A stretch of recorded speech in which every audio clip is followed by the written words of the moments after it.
Welcome to Tanakh Talk. I'm your host, William Hall, broadcasting live, Kingsland, Texas, USA, with another episode of Controversial Issues with Rabbi Chaim Coffman from the Holy Land. Welcome back, Rabbi. Always a pleasure. Wait, that's my line. Right? It is always a pleasure, but you know the joke with Biden. You know, he says, I Joe Biden. No, I'm Joe Biden. Oh, boy. But no, I'm Joe Biden. That's funny. That's funny. So this is going to be definitely controversial for sure. I mean, if it's one thing lately that has been resurfacing a lot is the Noahide laws. You know, some say they're this, some say they're that, some say no, we're supposed to do everything the Jews do. You know, forget the rabbis, etc. And so the question of the day is, why do Noahides reject rabbinical authority whenever the movement itself is rabbinical? That's the whole purpose of today's show. So I just want to get your spin on it, if you don't mind. Okay. I mean, if I did mind, then the show's over. Right? Yeah. Get out of my face. Anyway, yeah, it's a pleasure to be here. As always, and we just want to make one, clarification that over the last number of weeks and number of months, actually, been giving a class on the Noahide laws for Noahide nations, and we got to the point where, we explained where the Noahide laws come from. And the reality is, they really are derived from the Torah. Right? Now, a person may not think, well, what does this verse have to do with that? What does this verse have to do with the other thing? There are some things that are, that are pretty direct, that seem to be, pretty clear. The rabbis, do extrapolate, right? That is definitely true, right? But at the same time, the Talmud itself, again, have to come on to oral law. Karaite's going to hate us, but that's just the way it is. And that is that they derive it from the Torah itself, right? That they derive from the Torah itself. Now, someone can say, I can make my own drasha. I can make my own, my biblical exegesis over here. What makes the rabbi say, what they say, my opinion, is just as good. We're not going to get into necessary rabbinical law, and, in oral law, we've spoken about that. We could, definitely could rehash that, right? But the question really is, and this occurs also, occurs by Jews, right? Not just by Noahides, right? And that is that even though, the Noahide laws really come from the Torah, what is the hardest thing for a non-Jew to do? In general, once they leave Christianity, paganism, whatever you want to call it, what's the hardest thing that they're going to do? The hardest thing in general is that, why should they listen to me? Why should they listen to any rabbi in general? Right? I've had people say many, many times, I don't need you. I'm going to listen to God. Right? That must be a Christian thing. God's going to come to me. I can't even tell you how many times people say, okay, God's going to come to you. Tell me what he says. Right? Nobody has prophecy today. The only people that have prophecy are little kids or imbeciles. Right? Or people that are okay, I have to be politically correct, even though I'm not normally. Right? For people that are mentally challenged. So even if that is the case, and there's no prophecy today, regardless, God's not coming to an individual. God may send, we've spoken about dreams in the past. Dreams don't really mean anything. The great rabbis of this generation have the lowest form of prophecy, which we call divine inspiration, right? It's the lowest form of prophecy. But, every normal Tom, Dick, and Harry, Reuven, Shimon, Levi, they're not going to have prophecy, right? Unless on a very, very high spiritual level. Now, the main thing is, as we mentioned, and, I heard someone say, what? I've been in the church for 50 years. You think they've been lying to me? They've been lying to you. Come on, don't you remember? Come on, you would remember, the old Isuzu commercials, right? Joe Isuzu, right? He would say, this Isuzu can outrun a speeding bullet. And then underneath the caption would be, he's lying, right? This Isuzu can go off a cliff and remain intact, right? He's lying. So what happens? They've been lied to. They've been duped. So why in the world should they listen to me? Or why should they listen to the Talmud? Or why should they listen to anyone else? So they're going to say, well, we'll figure it out. We'll figure out what is universal. And I can guarantee you a lot of things that they may, what's universal? Don't kill, don't steal. What about euthanasia? right? You're going to say mercy killing. Oh, that's not murder. That's putting Uncle Bob out of my misery, out of his own misery. We don't want him to suffer anymore, right? So that's murder for a Jew or non-Jew when it's forbidden to do so. Torah doesn't cover that. Not stealing. Even if a non-Jew steals something not even worth the value, right? That's also a problem. They're also going to be liable. Now, there are things I guarantee a non-Jew probably never thought of. One of them would be, are you allowed to take, a donkey and a horse, put them together and make a mule? Now, obviously, God allows it. He allows it to happen. For a Jew, 100% forbidden. Now, the question the Talmud asks is it forbidden for a non-Jew? Now, what comes out of a donkey and a horse? A mule. A mule is a very strong animal, very, very powerful animal. One problem with the mule. What's the problem with the mule? Sterile. Now, would a non-Jew ever figure out that playing with creation might be a problem? What about Ouija boards, sorcery, other things, playing with things that God put in the world? God allows the person to tap in. We have free will, right? People can play with a Ouija board if they choose. I would recommend it. We've spoken about that, right? We've spoken about that before. It can be hazardous to your health, no question. But a non-Jew could say, I'm going to figure it out myself. I'm going to go, and even if you tell me this law is rabbinical, I want to listen to God. But what's the problem? What's the problem in general? Their problem is, I don't have to listen to the rabbis, right? The rabbis add or subtract to the Torah. The Torah says you're not allowed to. So we've spoken about that before as well. The rabbis make a fence. They make a fence around the Torah because the Torah doesn't give any details, right? Totally doesn't give any details. Torah tells us things, no explanation. Person, a Jew, not allowed to wear, a shirt, a coat made with wool and linen. If it says 100% wool, you have to have it checked, right? A person had socks, let's say, a suit, a sweater, something like that. A sofa that's got wool stuffing, you have to have it checked. You have to know someone who knows how to check these things, to make sure that it doesn't have wool and linen. Why? Right? It's a decree. 80% does not make sense. So my question would be, the rabbis are very good at flipping the question, because the question really is, why do they reject rabbinical direction? So I would say it's obvious why. They don't want to listen because they've been lied to. So what makes the rabbis any better? Why are they not adding or subtracting to the Torah? That's the first thing that a person will say. Second thing will say, what do you mean? Christianity's lied to me? Oh, a lot of proofs. Right? Not my area of expertise. Plenty of proofs. Right? But the point is, this is the hardest thing for a non-Jew. I would think for a Noahide. And I'm not going to say it's 100% easy for a Jew either. Right? Why? Because the person has a question. They're not sure what the answer is, but the ramifications could be unbelievable. So a person may want to, either ask a rabbi who's going to give them the answer they want to hear, or maybe they won't go to a rabbi. They'll just maybe look things up, fudge something. Say, no, it's fine, right? And they'll make up some excuse or whatever, maybe why it's okay. But Jews themselves also find a hard time. Why? For the same reason. Not saying they've been duped or lied to per se, right? But at the same time, what happens? You have to lay yourself down, right? I'm not saying you have to worship the ground they walk on, right? But you have to lay yourself down and want to hear an answer, even if the answer is not what you want to hear, right? A number of times I thought certain things would be one way. I asked my Rabbi, no, it's like this, it's like that, it's like the other thing. And if you listen, it can be hard.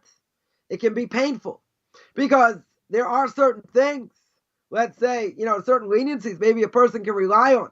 If you're in a pickle, right? If you're in a pickle, you can rely on them. If you're not in a pickle, then you shouldn't rely on it. But, you got to say, well, if it's permitted, it's permitted. Not everything that's permitted, even if it is permitted, means it's 100% outright permitted. Doesn't mean that. There could be, major issues. Major issues why you're allowed to rely on this. But at the outset, you probably shouldn't. Whatever the case is. You probably shouldn't. But a person may say, why should I ask a rabbinic authority? I'm not going to listen. I'm not going to do it. I'm not going to do it because it goes against my grain, goes against what I believe. Oh, but there are other factors. What about marital harmony? What about family? I'm not saying family is everything, because people say blood is thicker than water. I hate that statement. That doesn't mean a whole lot, right? That blood is thicker than water doesn't mean anything, right? And what happened if family intermarries for a Jew, or they're homosexual or other things? You don't have anything to do with them, in general. In general, it's going to be forbidden. You can't give a stamp of approval on something that the Torah says is forbidden. We're not going to give, Webster's fifth definition. We mentioned a number of times. Chief Rabbi of England, has said that, yeshivas, Orthodox schools are allowed, because they were putting pressure on Orthodox schools to teach about homosexuality. So he said it wasn't a problem. Now, a lot of people, a lot of rabbinical authorities in England do not hold the chief rabbi. That's not really the point here. But the point is, if he represents the Torah and he represents orthodoxy, what does he do in Leviticus chapter 18? It's a problem. So, okay, you can tell me nobody listens to him anyway. It's a political position. But he cannot say that homosexuality is okay. We can condemn the action, not necessarily the person. Oh, maybe. Maybe we'll go that far. But even if we don't, it's forbidden. How can I say it's okay? How in the world can I say it's okay? Now, sometimes people ask certain rabbis things in their rabbi shop. Why? Because they want to hear the answer they want to hear. They know this rabbi, is lenient when it comes to kashrus. They know this other rabbi, is lenient when it comes to, family purity laws or, other things. So a person can, quote unquote, pick and choose his rabbi. It's not the way to go, right? A person should have, a rabbi to answer whatever questions they have, but it doesn't always work out that way because not everyone has that, encyclopedic knowledge. And I've been spoiled for the last more than 25 years. I can ask my Rabbi anything about anything, and he's got it at the tip of his hands. He should be well into his mid-90s, so he's still got everything razor sharp, brain razor sharp. Body might be weak, brain razor sharp. So I can get an answer anywhere. Loss of damages, marital harmony, all kinds of things. Blessings, kashrus, Shabbos, you fill in the blank. You fill in the blank. It's got all the answers. It's got all in the palm of his hand. All in the palm of his hand. So I tell people, listen, you want to pick and choose? I don't pick and choose. I take the leniencies with the stringencies. They're going to say, I bet he doesn't have any leniencies. I bet all he has is stringencies. Not true. I don't brag about what they are, right? But he's definitely told me some leniencies that in the Orthodox world make people's hair stand up, which I don't have, right? Even make my hair stand up a little bit.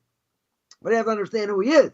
So, even with Jews, and that's what really makes someone that has fear of heaven. And I get this question a lot also. How is it possible to reach fear of heaven? Fear of heaven, not an easy thing. What fear of heaven means, there are two levels. I'll tell you the weakest level. The weakest level of fear of heaven is that a person is going to keep whatever they're going to keep, or they're going to do what they do. The only reason is because they're afraid they're going to fry in hell forever. That is the lowest level. The highest level is understanding God runs the world, and we are an infinitesimally small speck of cosmic dust.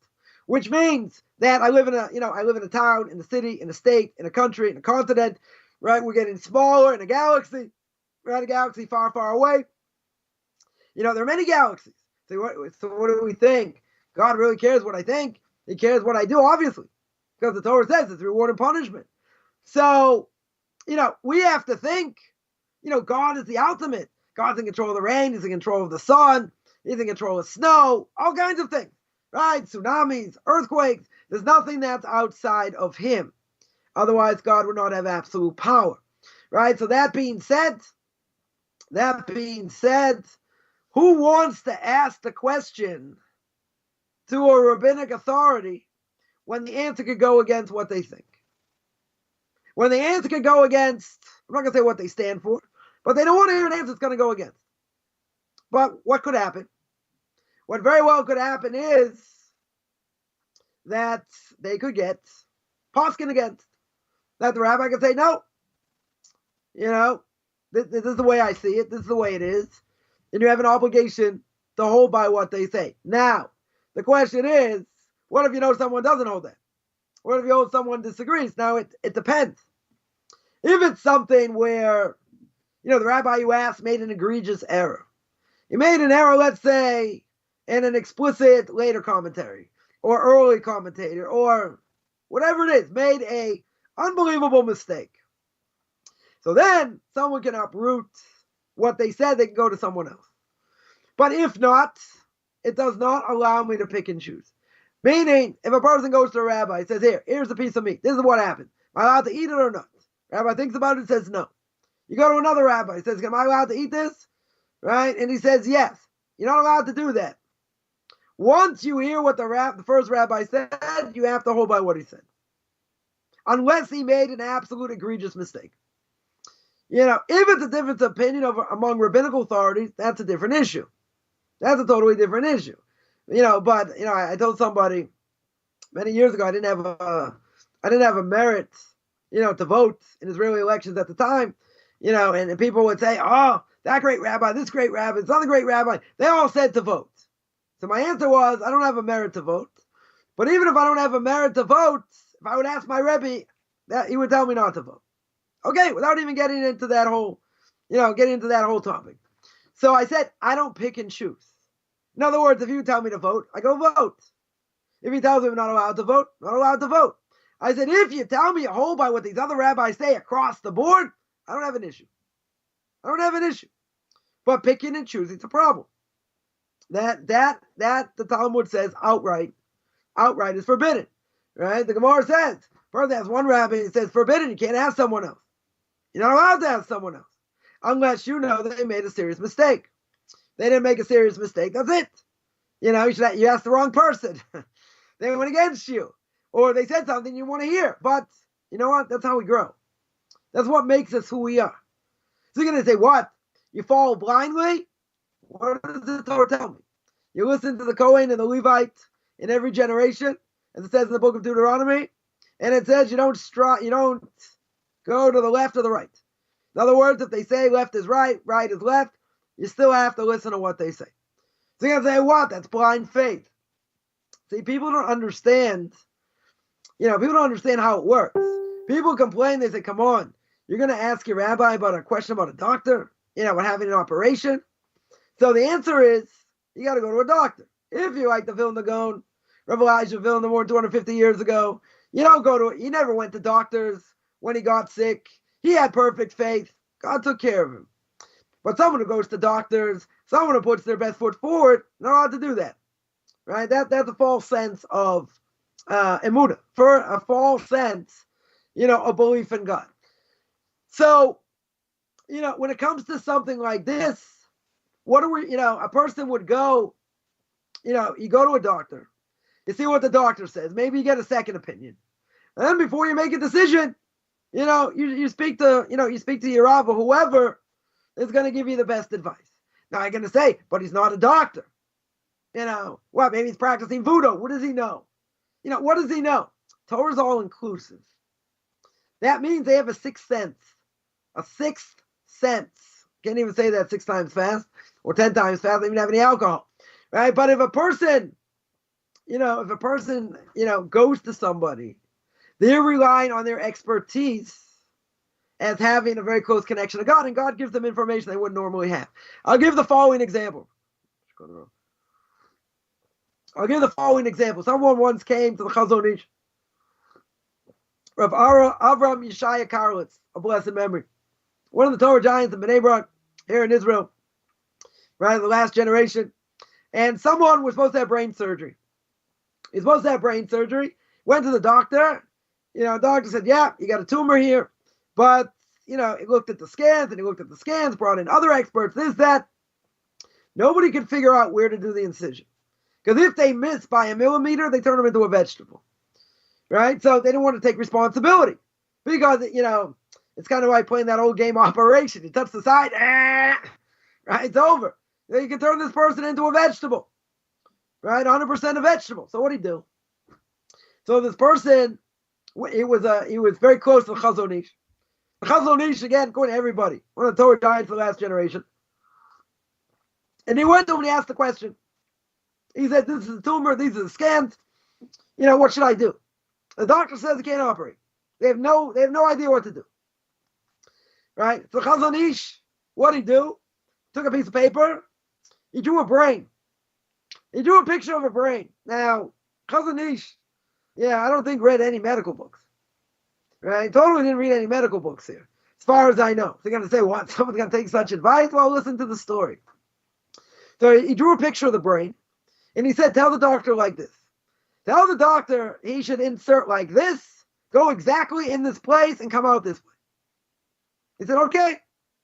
He went back to the doctor, and he showed the doctor the sketch. The doctor almost fainted on the spot. The doctor said, who is this medical genius? I have to meet this medical genius. That's the only way to do the operation. Medicine was stunned. Stunned.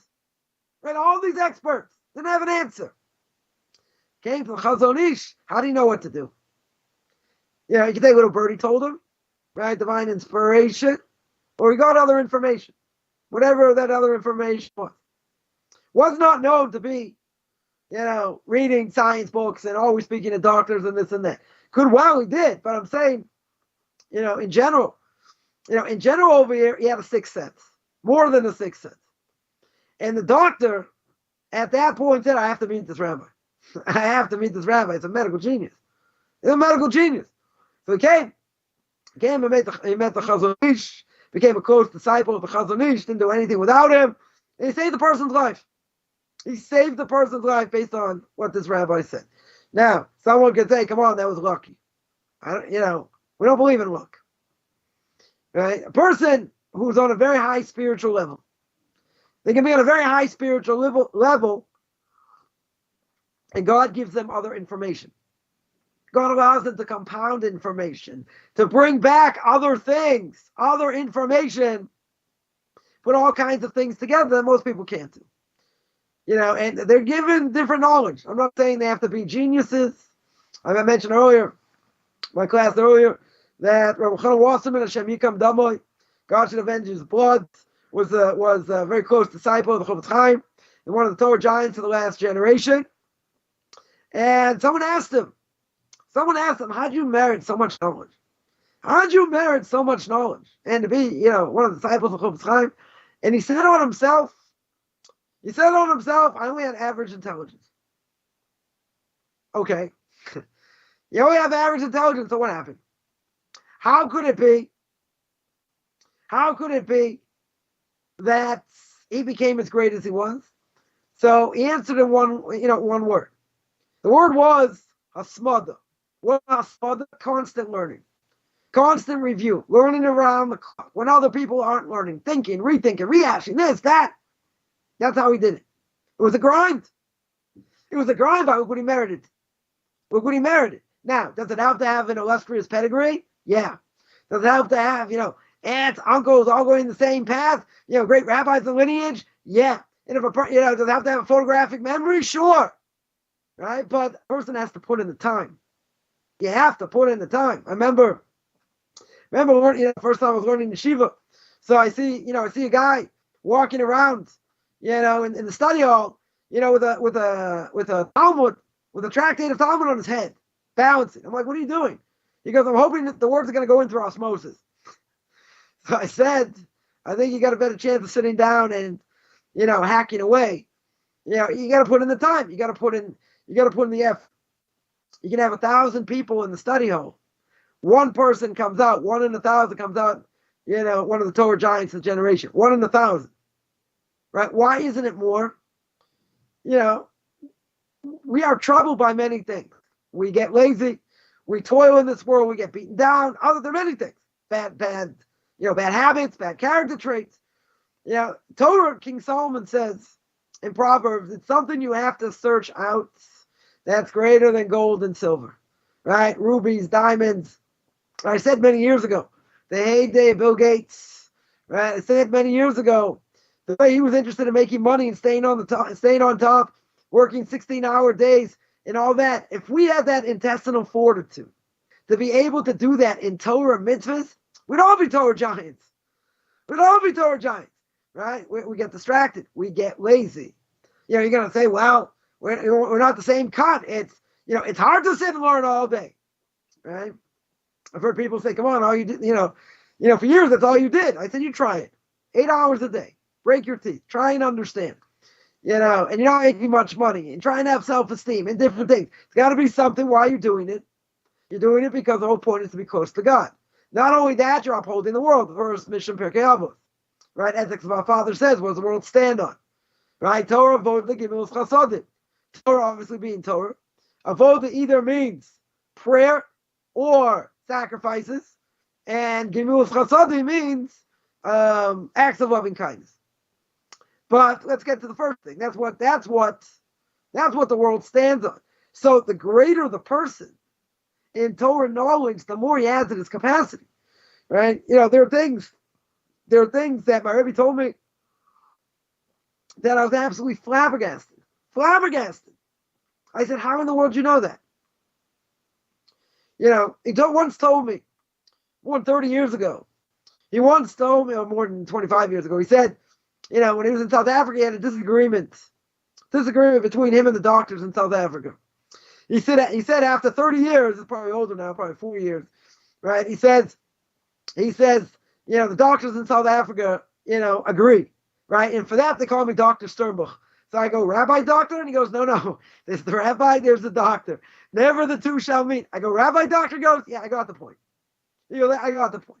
Right now, how did he know? So I told him once, he started talking about end-of-life issues, and within about 15 seconds, and he was speaking to me in English, with an English accent, obviously, because he's from England, and he lost me, totally lost me, like in 15 seconds. He goes, I don't understand, I'm speaking your language, English. We're not going to go through the Boston accent, right? I'm speaking English, what don't you get? He's just like rapid fire throwing out information. And this one says like this, that one says like that. Before I had a chance to say anything, it was done. It's like I missed the whole thing.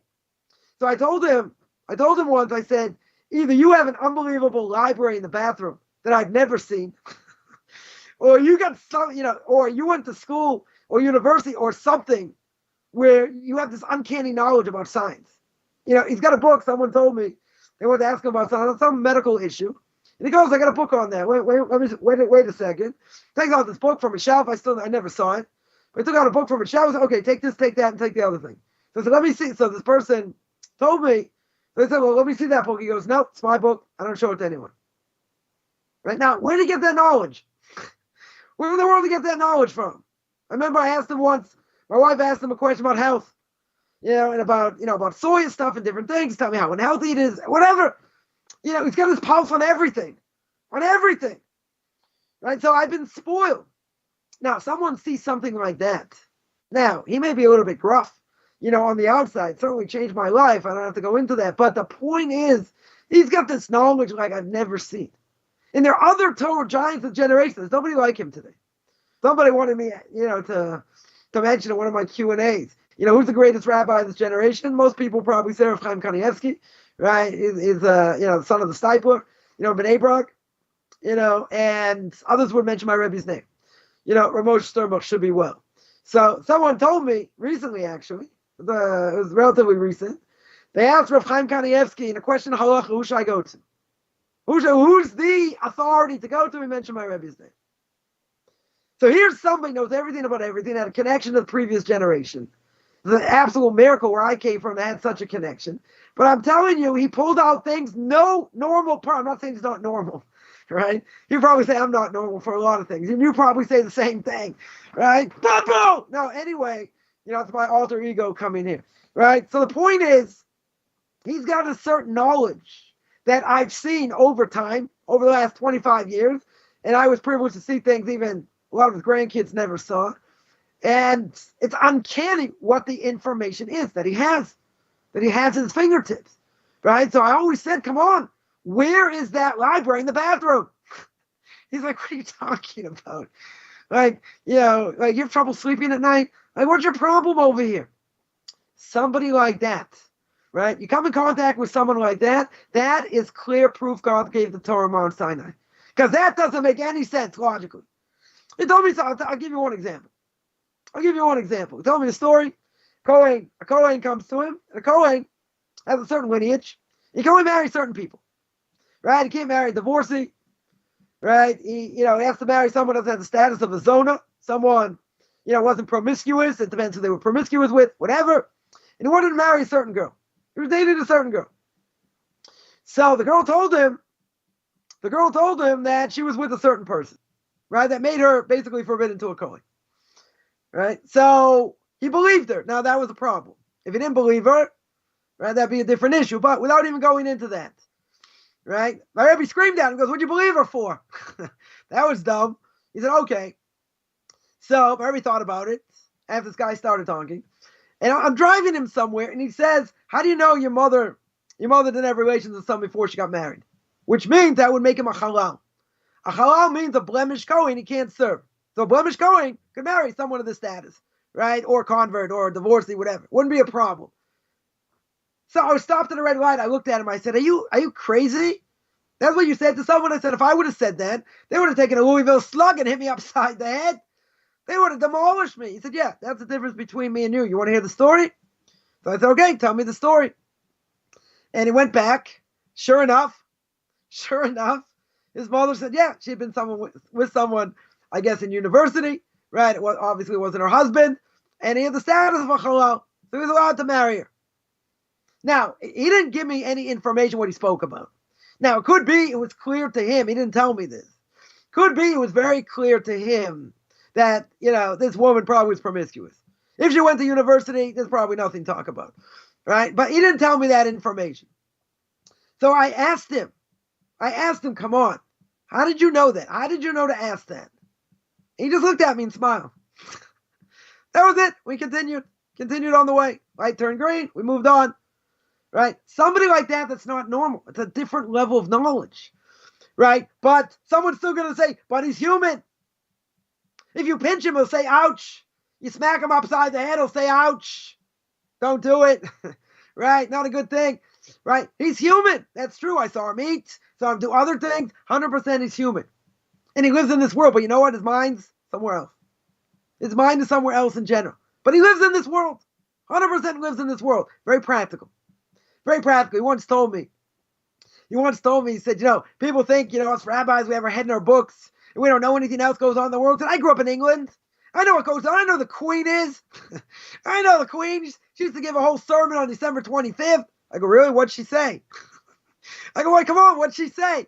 Right? And he said, I know what goes on. I said, come on, you've been out of England for 75 years, 80 years. It's doesn't matter. His feet are planted right on the ground. Anything I've ever asked him, it's all practical. It's all practical.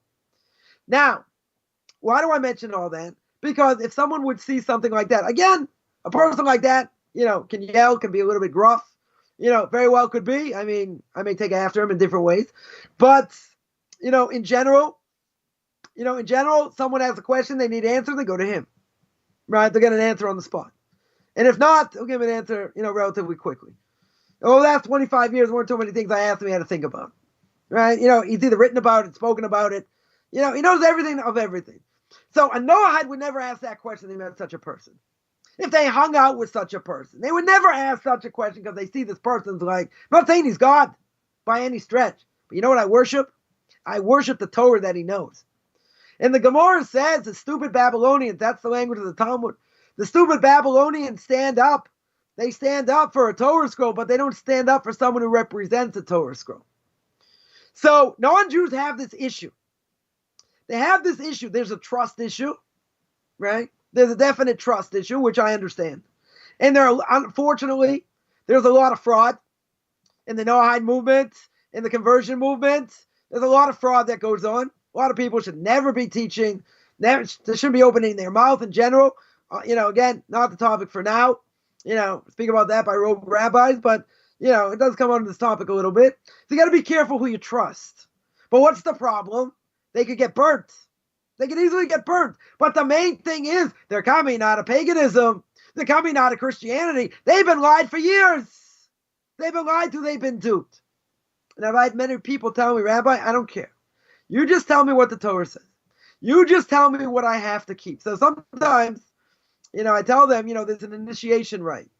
Sometimes, the Torah says, there's a source that, if you want to convert, you have to cross a 6-lane highway.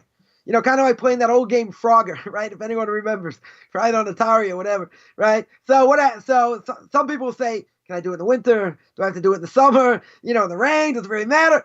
Right? So I want to make sure, I haven't used that in a while, but it's a good line, right? So I want to make sure that the brain, that the brain works. But most people have come out of Christianity. They want to hear what the truth is. That's what they want, right? Now, if they don't want to convert, that's fine. We're not looking for converts. Converts giving us a big problem throughout the millennium. We just read the Torah portion about the sin of the golden calf, which we're still paying for in every generation. And who was that caused by? The mixed multitude. Who were the mixed multitude? The converts. Came out of Egypt. That came out of, potentially other countries.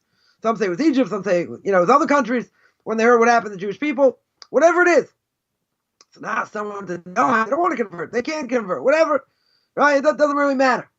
So now they've been on a certain path. And now once they're on the certain path, they go, who are you? They're like, are you Orthodox? I'm like, yeah, I hope so. So is my rabbi. Right? They're like, who are you? Why should I listen to you? You're right. You don't have to listen to me. There's no reason why you have to listen to me. God's going to come speak to me. That's what we said at the beginning. God's going to come. I'll figure it out on my own. Okay. Go ahead. You can try and figure it out on your own. It's a maze. It's an absolute huge maze. Person does not navigate the process by themselves. They don't. It has nothing to do with intelligence, nothing to do with anything else. The fact there's a lot to know, there's a lot to do even for Noahides. But there's a major, major trust issue. And it gets worse. And it gets worse when there's infighting. Right? That's where it breaks down. Then someone says, come on, look what this person said. They said it against this one. He's supposed to be a rabbi. And look what he said. And look what he did. And, and all this. It's a problem. I'm not going to say it's a problem. We are our own worst enemy. But it's a major, major trust issue.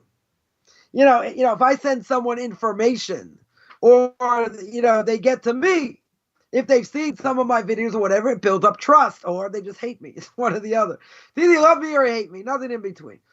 Right? Tell it the way it is. That's why we do controversial issues. But there are people who got seriously burnt. They were taken for a ride. Oh, yeah, don't worry about it. My conversion is going to be okay. This is going to be okay. Just pay a certain amount, blah, blah, blah. And they got burnt. They got really burnt. And what happened? It's like anything else. You have to do research. If you're going to buy a house, you're going to do research on the house. You're going to bring someone to check it out, make sure it's not on quicksand or poltergeist, right? It's not on a graveyard or who knows what. You're going to check it out. You buy anything of substantial value, a car, any of these things, right? You're going to check it out. Now, a rabbi is any different? You're going to say, well, they should all be impeccable. They should be. They 100%, I agree, they should be. They're not always. And there are people that are not. And they lie, and it's a Torah prohibition. It's called B'davar Sheker Tirchak. You're not allowed to lie. Jews not allowed to lie. Non-Jews not allowed to lie. Right? So now, what happens? Someone comes out of Christianity, paganism, or whatever the case is. What happens? Then they see infighting. They see people saying things. How can I trust this person? Look what he said over here. Look at this. Look at that. Yeah, it's a problem. And we make the mess. And it's true. We make the bed we lie in. Right? But there's a major trust factor. And, even if the rabbis extrapolate and they tell us where the Noahide laws from, where they come from in the Torah, right? The last thing they want to do in general, and this has to be really beaten in people's heads, and that is, we're not all out there to deceive. And we're not all out there as well to say, oh, you want my classes? You got to pay. Right? Well, I don't have money. Okay. Right? We've spoken about that also. Right? A person doesn't have to pay. I'm not going to turn them away. Someone can pay. Anyone takes a university course or anything, you're not going to haggle with them. There is no haggling, unless you're Jewish. Right? There is no haggling over here. Right? But it's a major, major issue.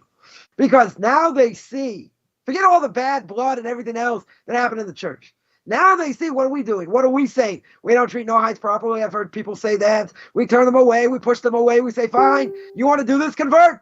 Why do you want to be a Noahide? They don't know how to deal with them. That's not the right way to approach it. Totally not the right way to approach it. If someone's interested, you got to deal with them. If you don't know how to deal with them, then what do? You send them to someone that does. And I've heard people curse me out and say, yeah, rabbis this and rabbis that. They treat Noahides like dirt. I said, everybody, including me. They say, for sure you treat rabbis like, Noahides like dirt. Of course. How many times have I ever called you a redneck? Many times. Probably deserved it. Wait till Purim. Purim gonna be a lot of fun. No, but the point is they see what goes on and they see, this is what I gave up everything for. I had somebody became a Noahide in a small town. I forget where it was. Somewhere in Texas, like, population 3,000, like 3,200, I think, whatever. And what happened? He came to the conclusion Christianity isn't true. And after coming to that conclusion, so they became Noahides. They weren't going to convert. They became Noahides, but guess what? Everything in this town, social life, everything, what does it revolve around? The church. Lost all his friends, no social life, kids have no one to talk to. I mean, so he told me, he said, listen, I need to get out of Dodge. 100%, I need to get to a better place. In the meantime, I cannot turn back. This is the way I'm going to live. This is how I'm going to do things. Okay? Right? They have an obligation. They're not going to convert. They have an obligation to be a Noahide. Right? But at the same time, there's going to be a price. There is going to be a price people will pay. Everyone will tell me they're going to with family, they're going this one, that one, and people tell them they're crazy and whatever. I've heard it all in my own family. I can tell horror stories, which I won't. But, in general, in general, someone comes out, there's a major trust issue. Major issue. All right? Who are you? You're right. I'm nobody. 100%. I'm a nobody. I would agree. I mean, do have a little bit of self-esteem, but, compared to God, 100%. Well, I'm going to listen to God. Okay? My wife would say, they'll be back. Right? Schwarzenegger, I'll be back. Right? I'll be back. Right? So, okay. People have to get the right information. Not everybody's the right person to teach them. Right? Someone wants someone who's mushy-gushy, touchy-feely. I'm not the address. Right? We're definitely not the address here. If you want the truth, we're not going to hold anything back. We're going to tell it the way it is. The way I've been, taught by my own rabbis, etc., because I very rarely say anything on my own. And if I do, I will say this is my opinion. You can take it with a grain of salt. Noahides in general, we're working on, trying to mainstream, and put people together and different things. It's a very hard thing because people are all over the place. They're all over the world, right? A lot of people are not in the same place. You got one person there, one person there, someone else, and they're like 300 miles away. So some people would say, I just want to have coffee with somebody. I just want to go out. I just want to be with somebody that thinks the same. But I think it's a major shock. It's a major shock because once people come out, so to speak, and they've seen the light, once they've come out, it's not easy to navigate. And they have a very, very rough time. Because now they understand there's no ritual. You can't add ritual that doesn't apply. Right? That's making a new religion, as I've spoken about the last few weeks, for Noahide nations. It's a new religion. Can't create a new religion.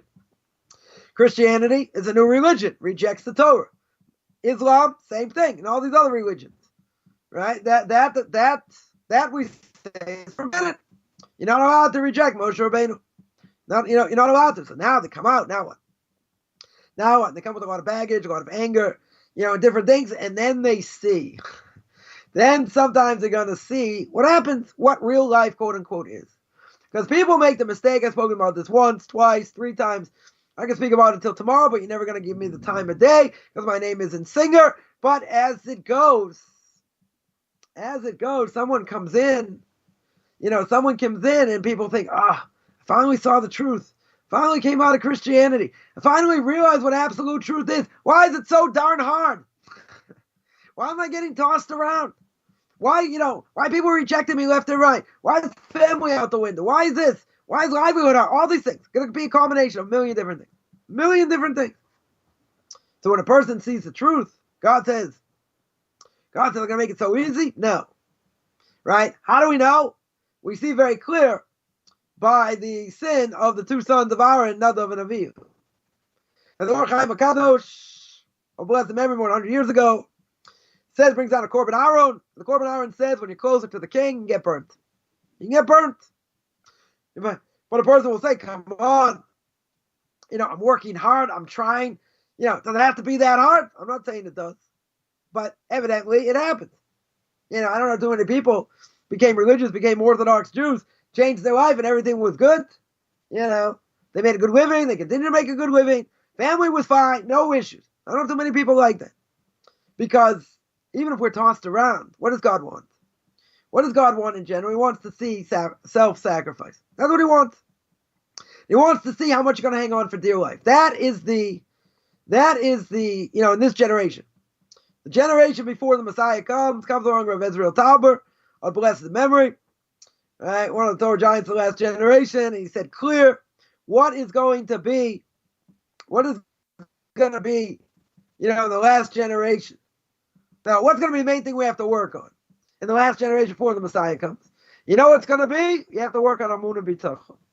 Faith and belief in God. Because we're going to see a lot of things, a lot of tragedies, a lot of terrible things that don't make any sense. That's what we're going to see. But there's going to be an ultimate redemption.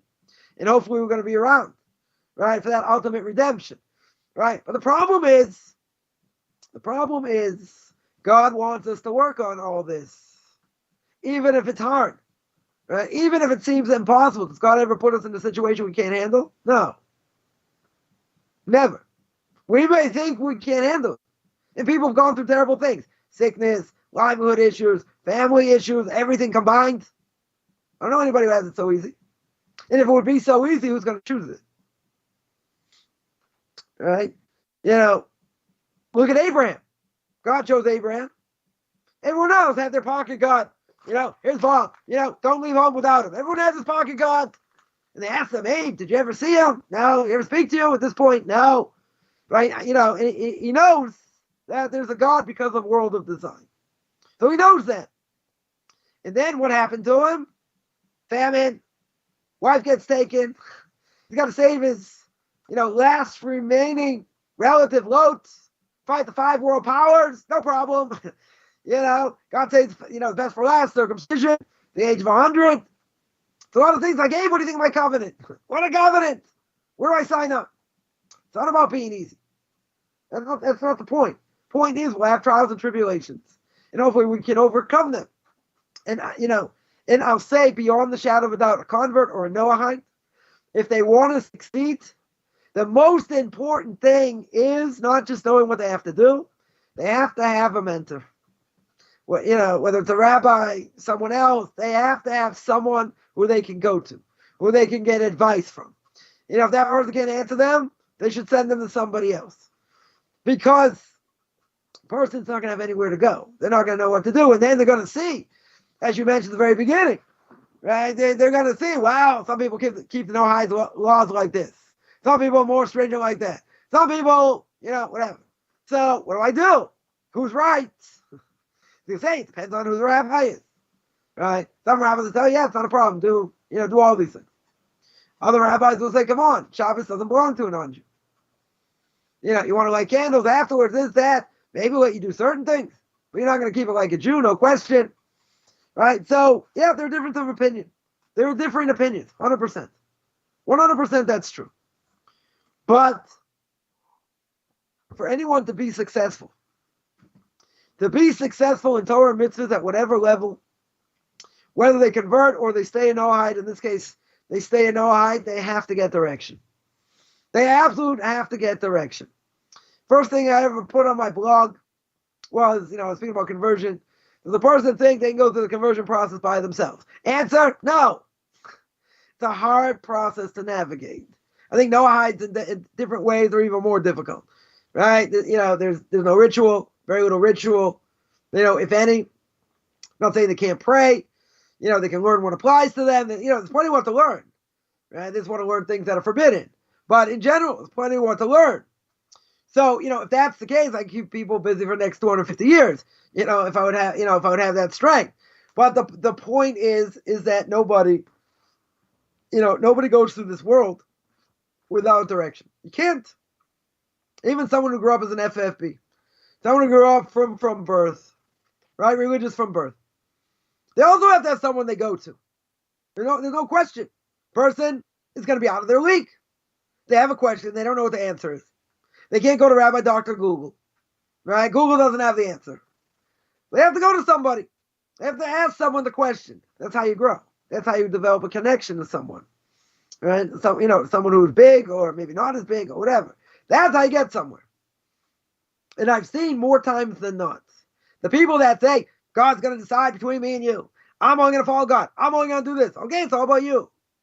It had nothing to do with me. Right? You want to do that? Okay. As I said before, my wife will say they'll be back. Or they'll find someone else. That's fine. They don't have to come to me. They'll find someone else, but you have to want it. You have to want it. You have to want to listen. And again, a person has to have their brains re-squeegeed. Re-squeegeed. It's going to be my word. Right? They have to be re-squeegeed. You have to think and learn in a totally different way than you were brought up. Right? Very simple verse. And say, I know that verse. Not a problem. You know what it's talking about? If I'm not talking about JC, what's it talking about? You want to hear what it's talking about? So many misguided people. So yeah, what do I need your class for? I know the Bible from cover to cover. I asked a few questions. The story of Lot and his daughters. Right? One of the children was Moab. Moab from my father, not so modest over here. Who comes out of Moab? 1 generation, 2 generations or more is Ruth. Who comes out of Ruth 5 generations later, 4 generations later is King David, according to the Christians and the Jews. Christians have different way to get to King David, certainly by the Gospels, but okay. Whatever it is. So I said, I bet you never thought the Messiah is going to come from such a relationship. And I asked them another question, say, Rabbi, what's your point? My point was, I don't think you know the Torah as well as you think. You're going to say, but that's the rabbi's opinion. Okay. So we can have a whole discussion about oral law and about Karaites. Karaites are also going to have to rely on their own quote-unquote rabbis. They're going to have their own oral law. Christians will say they have their own oral law. Who's right? We know we are. It's clear that we're right. Right, in many ways. Right? And, we did shows on that. Proof of God's existence, why we say the Torah is true, everything else is false, etc. So, somebody needs proper guidance. Proper guidance, A, is not so easy to come by. And B, it's something, though, that is absolutely crucial. It's crucial. And it's a very, very difficult thing for non-Jews to let go. Not just to let go of JC, once they let go of him, okay. But now they have to relearn. They have to relearn everything according to the way we think. According to the way the rabbis bring things down. That's a much harder thing. That knocks their ego down tremendously. And I definitely understand that. So that being the case, that's not such an easy thing. Why should I listen to you? Why should I listen to these other rabbis? You're only rabbis, okay? So who else are you going to listen to? Who are you going to listen to, right? Not Ghostbusters, right? Who are you going to listen to? No one else to listen to. No one else. You want to figure it out on your own? Okay. But that's what's going to happen. You're just going to spin your wheels. In general. Someone say, fine, but I don't have to listen to you, okay? But I'm telling you, over the years, someone who's going to say, I don't need you, and I don't need this, and I don't need that, and I'm going to figure it out on my own, they're not going to get too far. They're just not. God's going to speak to me, okay? He will judge between me and you, okay? So, so that's what he'll do. That's what he'll do. Trust? Oh. Trust is a big issue. Trust is a big issue. Doesn't happen overnight. Definitely doesn't happen overnight because people are skeptical. I remember one of my best students, they said, do you mind taking us a couple days, listen to some of your things, we'll check you out. I said, fine. 2 days later, they get back to me, and they said, well, we checked out who your rabbi is, and, and all this. Say, do you know really who he is? Do you know what he's done, what books he's written, and this and that? I said, I know exactly who he is. The fact that he's had a connection to me is a pretty big miracle, right? But at the same time, as I always say, I don't make a move without him. I ask all my questions to him, even when I was in the States. If I got desperate, I would ask someone else. But, I got a hold of him when I needed to. Now it's a little bit more difficult because he's older, etc. But if I need to get a hold of him, I'll get him. If I don't get the first day, I'll get him the second day, whatever it is. Right? We don't make mistakes. This is not a mistake. And even if they gave you advice that you didn't come out smelling like a rose, and many times I got advice, wasn't popular. Family did not appreciate it. Okay? But you know what? That's what he told me to do. That's what he told me to do. That's it. There's nothing else to do. What else did I do? I asked him. That's what he said. Finished. We don't like him. Yeah, you don't like him because it doesn't say what you want to hear. Okay, what would my Rabbi say? Go eat kugel. You don't like it? Too bad. Go eat kugel. That's it. He's got his opinion. I listen to what he says most times. Right? Most times. Changed my life in many ways. But, when you don't know what to do and there are different ways to go, you got to go to someone else. Right? We have our own biases. We have many, many biases. So how do I know what I'm saying is really true? You have to ask someone who's unbiased. Someone who's impartial.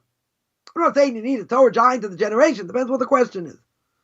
You can ask other people who know the answer. Doesn't have to be such a complicated question.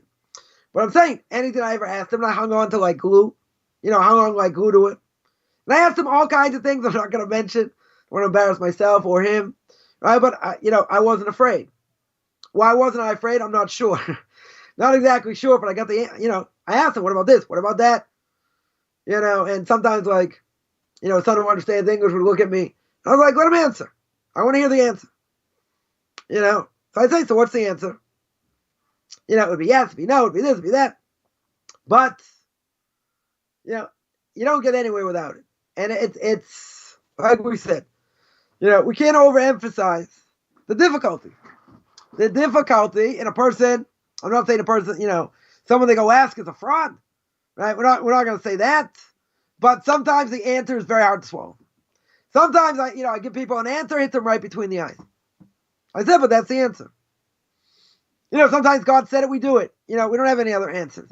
Or sometimes it puts them in a bad situation, but they're already in a bad situation. So, you can only do damage control.